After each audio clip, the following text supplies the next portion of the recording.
بسم اللہ الرحمن الرحیم۔ السلام علیکم۔ دین اسلام کی معلومات میں آپ سب کو خوش آمدید۔ سوال: رمضان میں کون کون سے لوگوں کی بخشش نہیں ہوتی؟ جواب: رمضان کے فضائل سے متعلق ایک طویل حدیث میں 4 اشخاص کا ذکر ہے کہ ان کی رمضان میں بھی مغفرت نہیں ہوتی، جو درج ذیل ہیں۔ ایک وہ جو شراب کا عادی ہو، دوسرا وہ شخص جو والدین کی نافرمانی کرنے والا ہو، تیسرا وہ شخص جو قطع رحمی کرنے والا اور ناطہ توڑنے والا ہو، چوتھا وہ شخص جو دل میں کینہ رکھنے والا ہو اور آپس میں قطع تعلق کرنے والا ہو۔ اس حدیث کا ایک حصہ درج ذیل ہے۔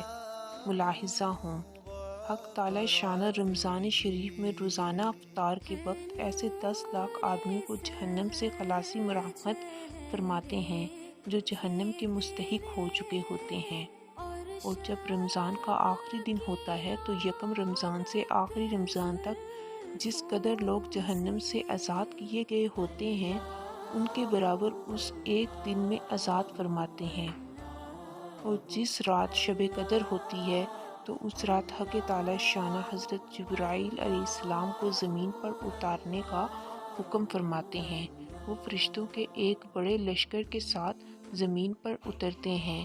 ان کے ساتھ ایک سبز جھنڈا ہوتا ہے جس کو کعبہ کے اوپر کھڑا کرتے ہیں۔ حضرت جبرائیل کے 100 بازو ہیں جن میں سے 2 بازو صرف اسی ایک رات میں کھولتے ہیں، جن کو مشرق سے مغرب تک پھیلا دیتے ہیں۔ پھر حضرت جبرائیل فرشتوں کو تقاضا فرماتے ہیں: جو مسلمان آج کی رات کھڑا ہو یا بیٹھا ہو، نماز پڑھ رہا ہو یا ذکر کر رہا ہو، اس کو سلام کریں اور اس سے مصافحہ کریں اور ان کی دعاؤں پر آمین کہیں۔ صبح تک یہی حالت رہتی ہے۔ جب صبح ہو جاتی ہے تو جبرائیل علیہ السلام آواز دیتے ہیں: اے فرشتوں کی جماعت، اب کوچ کرو اور چلو۔ فرشتے حضرت جبرائیل سے پوچھتے ہیں: اللہ تعالیٰ نے احمد صلی اللہ تعالیٰ علیہ وآلہ وسلم کی امت کے مومنوں کی حاجتوں اور ضرورتوں میں کیا معاملہ فرمایا؟ وہ کہتے ہیں: اللہ تعالیٰ نے ان پر توجہ فرمائی اور 4 شخصوں کے علاوہ سب کو معاف فرما دیا۔ صحابہ نے عرض کیا: وہ 4 شخص کون سے ہیں؟